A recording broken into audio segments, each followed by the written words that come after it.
Right Pasha గారు, అదాని అవినీతిపరుడు, లంచం ఇచ్చారు, ఎక్కడికి తీసుకొచ్చారు? ఆంధ్రప్రదేశ్కి తీసుకొచ్చారు, జగన్మోహన్ రెడ్డి గారికి ఇచ్చారట. సరే, మీరందరూ ఈ మాట చెప్తున్నారు కదా, మరి లంచాలు ఇచ్చే వ్యక్తిని లంచాలు పుచ్చుకున్నారని జగన్మోహన్ రెడ్డి గారిని అంటున్నారు. లంచాలు ఇచ్చారు అని చెప్తున్నటువంటి అదాని ఒక అవినీతిపరుడని కానీ, ఆయనతో ఈ రాష్ట్ర ప్రభుత్వం ఎలాంటి ఒప్పందాలు చేసుకోదని కానీ చంద్రబాబు నాయుడు గారు చెప్పగలరా?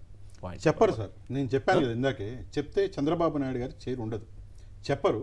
కానీ కాదు, ఇంత అవినీతిపరుడు కదా. ఇప్పుడు అదాని అమెరికాలో కూడా కేసులు ఎదుర్కొనే అవినీతిపరుడు అని మీరే అంటున్నారు, రాస్తున్నారు. ఆ అదాని జగన్మోహన్ రెడ్డి గారికి తీసుకొచ్చి ముడుపులు ఇచ్చారంట, ఒక 1750 కోట్లు ఇచ్చారంట. మరి అలాంటి లంచాలు ఇచ్చేటటువంటి వ్యక్తిని ఈ రాష్ట్రంలోకి రానిస్తారా, రానివ్వరా?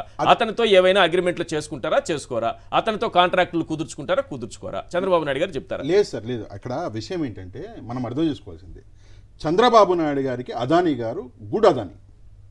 అదానీ గారు కేవలము జగన్మోహన్ రెడ్డి గారితో ఏదన్నా అగ్రిమెంట్ చేసుకుంటే బ్యాడ్ అదానీ. అదానీ గారి పేరు నోటితోటి ఉచ్చరించే ధైర్యం కూడా లేని నాయకులు మన నాయకులు. ఎట్లా ఉంటుంది వ్యవహారం అంటే, టీడీపీ ప్రస్తుతం ఉన్నటువంటి వీళ్ళు ఎవరు, ప్రభుత్వంలో ఉన్నటువంటి వాళ్ళు. ఎందుకు అంటే మీకు తెలుసు కారణాలు, నేను ఆ డీటెయిల్లోకి వెళ్ళను ఎందుకంటే టైం లేదు కాబట్టి. ఒక ఇంపార్టెంట్ విషయం చెప్పాలి ఇక్కడ ఏంటంటే, ఎందుకని చెప్పేసి అదానీ గారిని ప్రశ్నించారు కానీ జగన్మోహన్ రెడ్డి గారిని బ్లేమ్ చేస్తారు. ఇక్కడ కారణం ఎట్కాలి మనం. కారణం ఏంటంటే బేసిక్గా ఇక్కడ ప్రభుత్వం వచ్చి 6 నెలలు ఇంకా అవ్వలేదు కానీ ఒక యాంటీ ఇన్కమ్బెన్సీ ప్రజల్లో ప్రభుత్వానికి వ్యతిరేకత చాలా పెరిగిపోయింది. జమిలీ ఎలక్షన్లు అంటున్నారు, దన్ను అని 2027లో జమిలీ ఎలక్షన్లు వస్తే ఈ వ్యతిరేకత అనేది చాలా పెరిగిపోద్ది. ఈ ప్రస్తుతం వచ్చినటువంటి సీట్లు మళ్ళీ తారుమారై 164 అటు 11 ఇటు వచ్చే అది ఉంది కాబట్టి ఏం చేయాలి అంటే జగన్మోహన్ రెడ్డి పేరు ఇప్పటి నుంచే చెడగొట్టాలి. అప్పుడు మీకు గుర్తుందా, 1,00,000 కోట్లు తినడు అంటే ఆ ఆఫీసర్ ఎవరైతే అరెస్ట్ చేశారో ఆయనే వచ్చి ఎక్కడ 1,00,000 కోట్ల బాబు, ఏదో 400 500 ఉన్నది, అది కూడా ఆయన పే చేస్తున్నారు, 1 by 1 అవుతుంది. అరెస్ట్ చేసిన ఆఫీసర్ వచ్చి చెప్పారు, వీళ్ళు మాత్రం 1,00,000 కోట్లు. ఇది కూడా నాయకురాలు, నేను నిజం చెప్తున్నా, నాకు టీడీపీ నాయకురాలు చెప్పారు అప్పట్లో, చంద్రబాబు నాయుడు గారు ఈ మీటింగ్లు పెట్టి, పార్టీ మీటింగ్లు పెట్టి 10,000 కోట్లని ప్రచారం చేయండి జగన్మోహన్ రెడ్డి అవినీతి అని రోజు చెప్పేవాళ్ళని.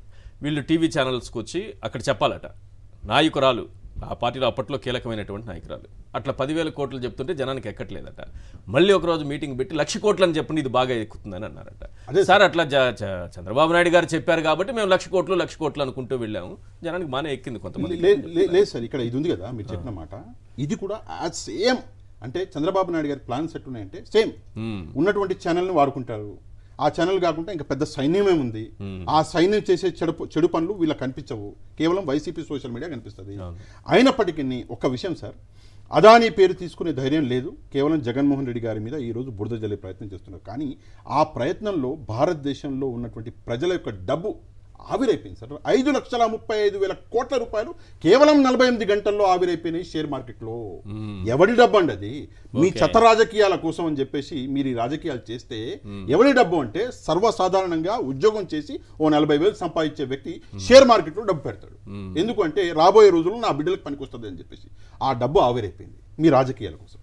మీరు కుట్ర ఎట్లా చేస్తున్నారు అంటే, అదానీ అమాయకుడు, ఆయన ఏం తప్పు చేయలేదు అని చెప్పేసి మీ లాయర్లే చెప్తారు, మీ అడ్వకేట్లే చెప్తారు. మళ్ళీ బయటకు వచ్చి మీ నాయకులు ఏం చెప్తారు, లేదు అని చెప్పేసి జగన్మోహన్ రెడ్డి. పొద్దున లేస్తే నేషనల్ మీడియాలో సార్ 5 స్టేట్లు ఉన్నాయి కదా, మొత్తం 4 మర్చిపోయారు. ఒక్క స్టేట్ ఆంధ్రప్రదేశ్ జగన్మోహన్ రెడ్డి ఓ జపం చేస్తున్నారు. ఏందో అర్థం కాదు. ఒక మనిషి వెనకాల ఇంత రాస్తున్నందుకు, ఈనాడు రాసినందుకు, ఆంధ్రజ్యోతి రాసినందుకు, చంద్రబాబు నాయుడు గారు వాళ్ళు రుణం తీర్చుకునేందుకు అదానిని రాష్ట్రంలోకి అడుగు పెట్టకుండా చేస్తారా?